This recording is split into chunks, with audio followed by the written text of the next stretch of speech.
성경에 보면은 예수님이 가르치실 때 이 역설적으로 말씀을 표현할 때가 간혹 있습니다. 그러니까 낮아지는 자는 높아지고 높아진 자는 낮아진다.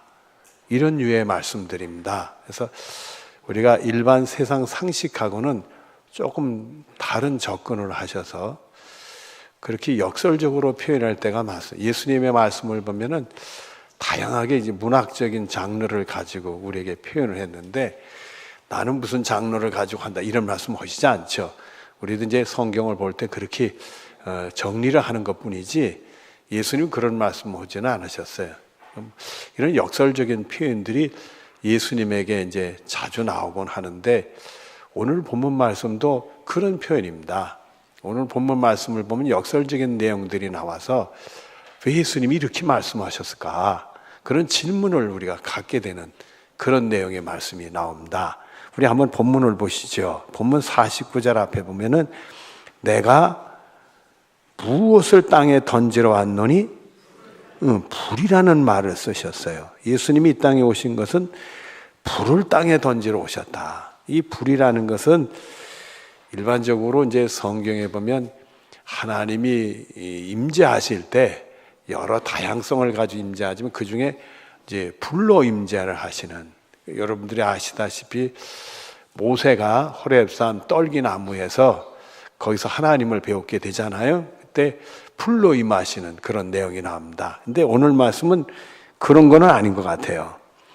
내가 불을 땅에 던지러 왔다 하는 거 보면은 이 불이 뜨거운 거니까 고난을 의미하는 걸로 받아들인 게 더 옳습니다. 그래서 우리가 예수님이 이 고난을, 뜨거운 고난을 우리에게 주러 오셨다. 그런 내용인데 준다는 말이 아니라 던지러 왔다. 이렇게 표현하는 강한 표현인 걸 보니까 그런 뜨거운 고난을 우리에게 강하게 주러 왔다. 그런 내용이에요. 아니 예수님이 왜 우리에게 고난을 주러 오셨을까요? 본인이 고난 받으시고 고난 중에 있는 우리를 구원하러 오셨다면 우리가 일반적인 상식으로는 그게 이해가 되는데 또 계속 말씀을 보시죠. 49절 뒤를 보면은 이 불이 이미 붙었으면 내가 무엇을 원하리요? 이 불이라는 게 고난의 불인데 이미 붙었다. 고난이 왔다는 얘기예요. 고난이 지금 와서 이제 시작이 됐고 진행 중에 있다 이게. 내가 무엇을 그러면 원할 게 없다. 그런 내용이 아니에요. 우리 예수 믿는 사람들이 고난을 당하면 더 이상 원할 게 없다 이거예요. 아니 우리 예수님 우리에게 고난을 주는데 뜨거운 고난을 주고 우리가 그런 고난을 당하면 더 원할 것이 없는 것처럼 말씀을 하신다는 말씀이에요. 여러분 그러면 누가 예수 믿는 게 무서워서 믿겠냐 말이에요. 예수 믿으면 고난이 있다가도 없어져야지. 아니 예수 믿으면 고난이 찾아온다 그러면 사람이 이게 무서워서 어떻게 예수를 믿겠냐 말이에요.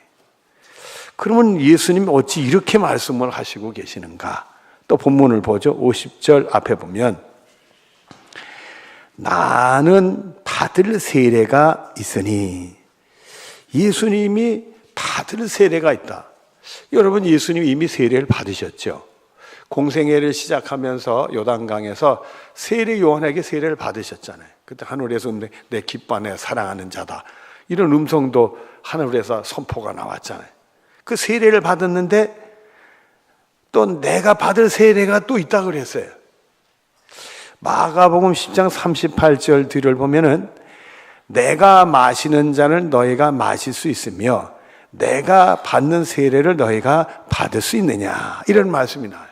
여러분 이 말씀을 예수님이 하시는 게 뭐냐면 그 예수님이 이제 공생애를 마칠 무렵에 그 상황이나 분위기가 예수님의 어떤 이 사역이 이제 마무리 질 때가 됐구나. 이런 걸 제자들이 의식해 가지고 세베대 아들들, 그러니까 요한과 야고보 어머니를 동원해 가지고 그 예수님이 권세를 잡으시면 우리 아들들을 예수님의 오른편, 왼편에 앉게 해달라고 그런 부탁을 해요. 그랬더니 예수님이 뭐라고 해요? 너희들이 내가 마시는 잔을 마실 수 있고 내가 받는 세례를 받을 수 있겠느냐 이런 말씀이에요. 여러분 이 말씀은 예수님의 고난의 잔, 고난의 세례를 얘기하는 겁니다. 인류를 구원하시기 위해서 인류의 모든 죄를 짓고 십자가에 못 박혀 돌아간 그 고난에 대한, 이 죽음에 대한 얘기를 하시는 거예요. 그러니까 제자들이 처음에 얼른 이해하지 못하죠.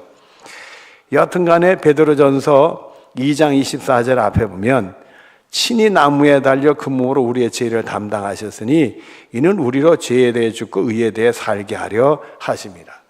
우리 같은 자들이 죄로 말미암아 정죄받아 멸망받을 수 있는 자는 죽고, 예수 믿어 다시 생명 얻어서 하나님의 의, 우리를 사랑하셔서 구원하신 예수님 십자가 바로 나 때문에 예수님 희생돼 믿는 사람은 구원하시는 하나님의 의에 의해 살게 하려고 예수님이 친히 나무에 달리셔서 고난 받으셔서 우리의 죄를 담당하셨다. 그래. 그러니까 예수님은 고난 받으셨어요. 그러니까 예수님이 고난 받으니까 우리들도 뜨거운 고난 받는 게 당연하다. 네, 말씀을 더 봐야 되지 않겠습니까? 자, 본문 50절 뒤를 보겠습니다. 그것이 이루어지기까지 나의 답답함이 어떠하겠느냐. 이 구속의 은혜, 우리 같은 죄인들을 구원하시기 위해서 우리의 죄를 지금 십자가에 희생하고 믿는 사람들 우리 구원 얻게 해주시는데, 이 구속의 은혜가 이루어지기까지 나의 모함이 어떠하겠느냐? 그 예수님이 답답하다는 거예요? 답답하지 않다는 거예요? 답답하시다는 표현 아니겠어요? 아니, 예수님이 뭘 답답하겠네. 예수님이 우리의 죄를 짊어지고 고난의 길을 가 죽음 가는데 그걸 이해하지 못하니까 답답할까? 이 마가복음 10장 30절에 보면 아까도 말씀했지만은 너희들이 내가 받아야 될 잔, 이 쓴 잔을 마실 수 있고 내가 받아야 될 세례, 이 죽음의 세례를 받을 수 있겠느냐, 그런 내용을 얘기를 했을 때 제자들이 예, 받습니다. 큰 소리 뻥 칩니다. 자신 있게들 얘기해요. 사실은 말이야, 예수님이 고난 받으시자 제자들 어떻게 했어요? 다 도망갔죠. 급한 배 잡다가 어떻게 돼서 그런지 혼입을 뒤집을 수 있던 제자들 그냥 혼입을 벗어버리고 이렇게 도망갔다는데, 벌거벗고 도망갔어요. 볼만했을 거예요. 여러분, 예수님의 수제자라는 베드로는 어떻게 했어요? 예수님 고난 앞에서 실족해서 예수님 3번 부인하고 말지 않습니까? 그래서 예수님이 그걸 미리 예상하셔가지고는 내가 이 구속의 은혜를 이루기까지 답답함이 있다, 이런 표현을 하셨을까? 본문 51절입니다. 내가 세상에 무엇을 주러 온 줄로 아느냐? 화평을. 내가 너에게 이르노니 아니라 도리어 무엇을 하게 하려 함이로다. 여러분, 이게 또 뭔 얘기요? 예수님이 우리에게 화평을 주러 온 걸로 우리 알잖아요. 그런데 화평을 주러 온 게 아니라 분쟁을 주러 왔대. 예수님은 우리에게 싸움 붙이러 왔대요. 누가복음 2장 14절에 보면은 예수님이 이 땅에 태어나시는 것에 대한 그 예언이 그 베드로 베들레헴 그 들녘에 있는 목동들에게 천사가 나타나서 그 수태고시를 하고 그 탄생고시를 하고, 그 다음에 하늘의 천군 천사가 화답하는 찬송 속에는 땅의 기뻐하심을 받은 자들에게 뭐다? 평화다. 그러니까 예수님 오신 건 평화를 위해 오셨어요. 그래서 에베소서 2장 14절 앞에 보면 그는 우리의 화평을 신지라. 예수님 우리의 화평이라고 그랬어요. 또 골로새서 1장 21절 22절에 보면 원수되었던 너희를, 우리가 하나님과 죄질 지어서 원수가 됐어요. 하나님과 원수되었던 너희를 이제는 그의 육체의 죽으심으로 말미암아, 예수님이 십자가에 우리의 죄를 짊어지시는 그 죽으심으로 말미암아 화목하게, 하나님과 우리를 화목하게 하셔서 우리를 구원하게. 그래서 계속되는 말씀을 보면 너희를 거룩하고 흠없고 책망할 것이 없는 자로 그 앞에 세우고자, 하나님 앞에 그 심판대 앞에 세워서 구원받게 해주시려고 그렇게 했다. 우리 된 그 원수된 우리를 구원하시려고 예수님이 십자가에 희생당하신 것, 그래서 하나님과 화목시켜서 우리를 구원하게 하려고 하는 것. 우린 여기서 예수님을 뭐라고 표현하느냐 하면 예수님은 화목제물이 되셨다. 우리 같은 죄인들을 구원하시 하나님과 화목하는 제물이 되셨다. 화목제물이 되셨다. 그렇게 얘기해요. 그리고 고린도후서 5장 18절 뒤로 19절에 보면은 우리에게 화목하게 하는 직분을 주셨으니, 우리 예수 믿는 사람들에게 화목하게 하는 직분을 주셨는데, 그리스도 안에 계시사 세상을 자기와 화목하게 하시며 그들의 죄를 그들에게 돌리지 아니하시고 화목하게 하는 말씀을 우리에게 부탁하셨느니라. 예수님이 화목제물이 되셔서 우리가 구원받게 했고, 예수 믿는 사람들에게 화목의 그 직분을 주시고 화목하라는 말씀을 부탁을 하셨대. 그런데 오늘 말씀을 보니까 뭐라고 그래? 나는 화평을 주러 온 게 아니라 분쟁을 하게 한다 이거예요. 여러분 또 우리 말씀 본문을 또 우리 계속 보십시다. 52절, 53절. 이후부터 한 집에 5사람이 있어 분쟁하되, 식구가 5인데 싸움판이 벌어졌어요. 셋이 둘과 둘이 셋과 하리니, 아니 2패로 갈라져서 싸움이 벌어졌단 말이에요. 아버지와 아들과 아들이 아버지와 부자간에 싸우고, 어머니와 딸과 딸이 어머니와 모녀간에 싸우고, 시어머니가 며느리와 며느리가 시어머니가 분쟁하리라 하시니라. 고부간에 싸우고. 그 집안은 콩가루 집안이 됐네요. 난장판이 됐어요. 아니 예수님이 왜 이런 말씀을 하셨을까? 도대체 무슨 뜻으로 이런 말씀을 할까? 예수님이 가르쳐 주시는 교훈이 뭘까? 분명히 이게, 예수님은 분쟁시키는 분이 아니에요. 분쟁하는데 화목하게 하러 오신 분이지. 근데 여기는 특별히 분쟁을 해야 된다 이런 얘기를 하고 있어요. 이건 뭘까? 여러분 성경을 좀 찾아보십시다. 마태복음 10장 36절부터 39절까지의 말씀입니다. 마태복음 10장 36절부터 39절. 여러분들 찾으시고 제가 읽을 때 여러분들이 눈으로 읽으시면 되겠습니다. 마태복음 10장 36절부터 39절입니다.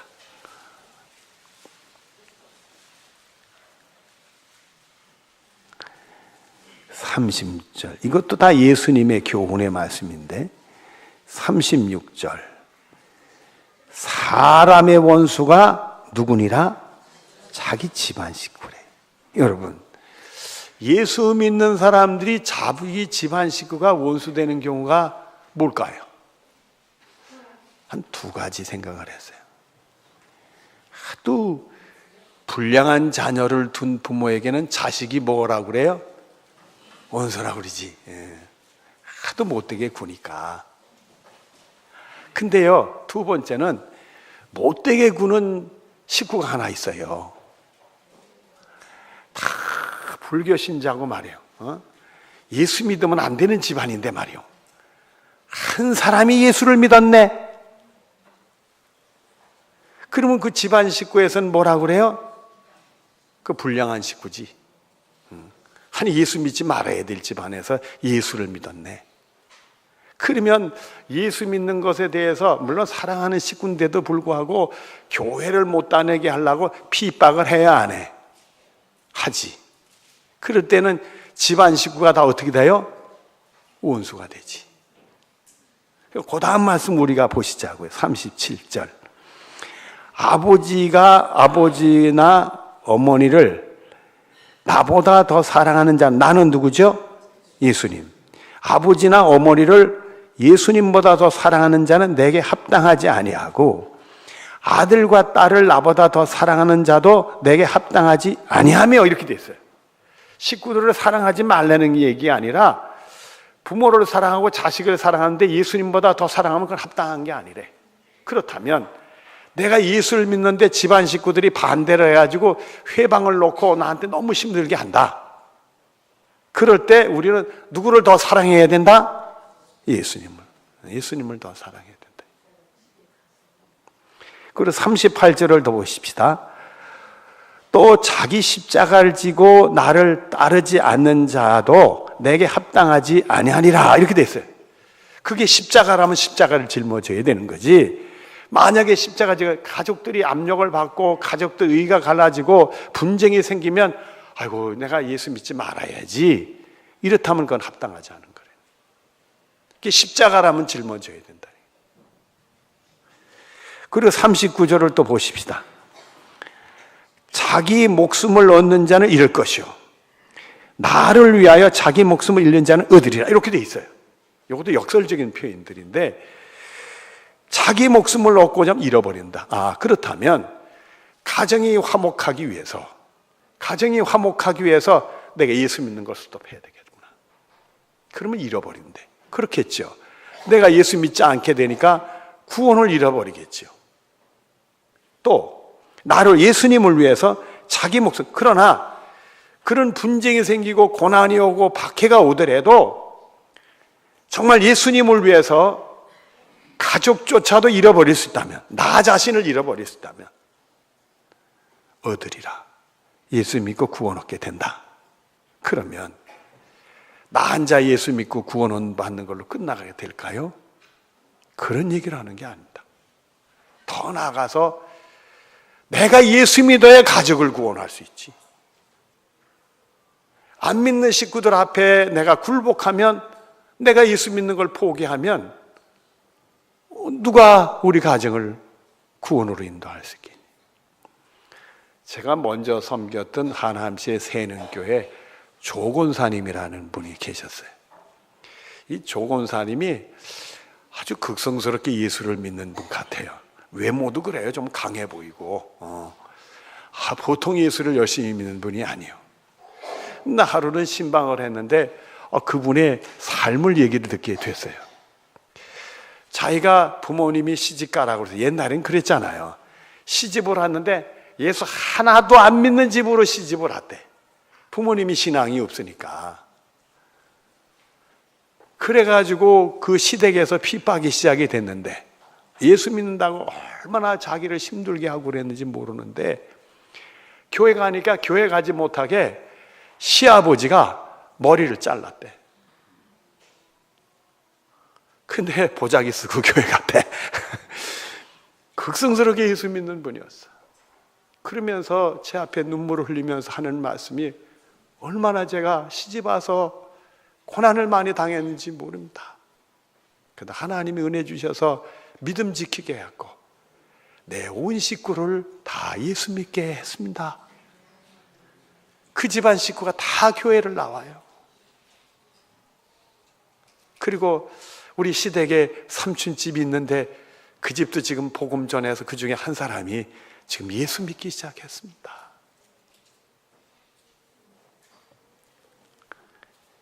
여러분, 우리의 구원의 주는 오직 예수 그리스도밖에 없습니다.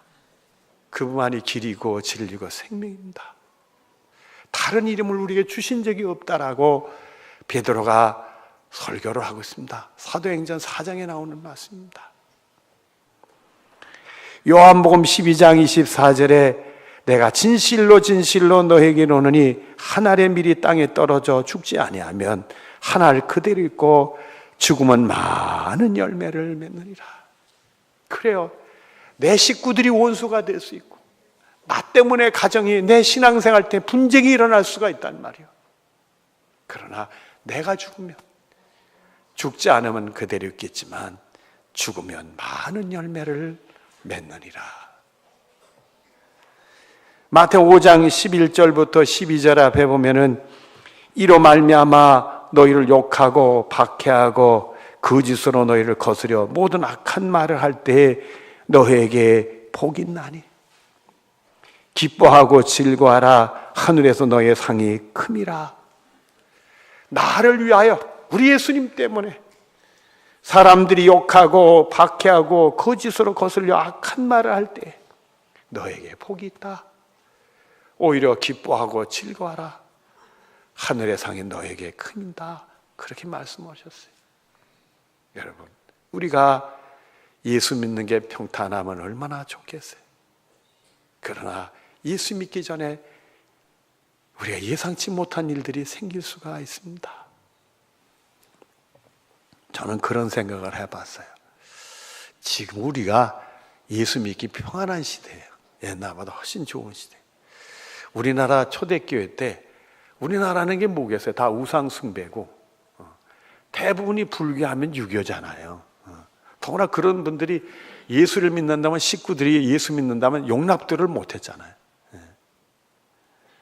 그래서 그 초창기 때는 누가 이해를 해주겠어요, 그거를. 그러니까 집안에 전부 분쟁들이 일어나고 핍박이 일어나고 예수 믿는 사람들이 고난이 얼마나 심했는지 몰라요. 근데 그걸 이겨내고 우리 한국교회를 세워놓은 겁니다. 그래서 우리들은 지금 편안하게 예수를 믿고 있는 시절이 돌아오게 됐어요. 여러분, 예수 잘 믿으십시다. 지금도 식구들이 이해를 못 해줘서 정말 교회 한 번 오는 게 그렇게 힘든 사람도 있어요. 여러분, 믿음으로 이기시고요, 하나님이 도와주실 줄로 믿고, 또 우리도 그런 분이 있으면 열심히 기도해 주십니다. 그분만 신앙 잃어버릴 게 아니라 그 식구가 다 그분을 통해서 하나님의 미랄이 돼서 다 구원받을 줄로 믿습니다. 우리 이렇게 해주자 말이에요. 응? 여러분들 다 예수 안에서 승리하는 여러분들 되어지기를 바랍니다. 기도하겠습니다. 사랑이 많으신 하나님 감사합니다. 사랑하는 교우들과 더불어 우리 예수님 꼭 믿고, 예수 믿고 가정 구원하고, 또 예수님도 전해서 많은 사람들도 예수 믿고 구원받는 길에 대한 말씀을 드렸습니다. 오직 우리의 구원의 길은 예수님밖에 없습니다. 우리가 눈을 감아도 예수님, 눈을 떠도 예수님, 내가 앉아도 예수님, 서도 예수님, 내가 안에 있어도 예수님, 나가도 예수님, 예수의 이름으로 승리할 수 있는 우리 교우들이 되게 하여 주시옵소서. 예수님의 이름으로 기도드리옵나이다. 아멘.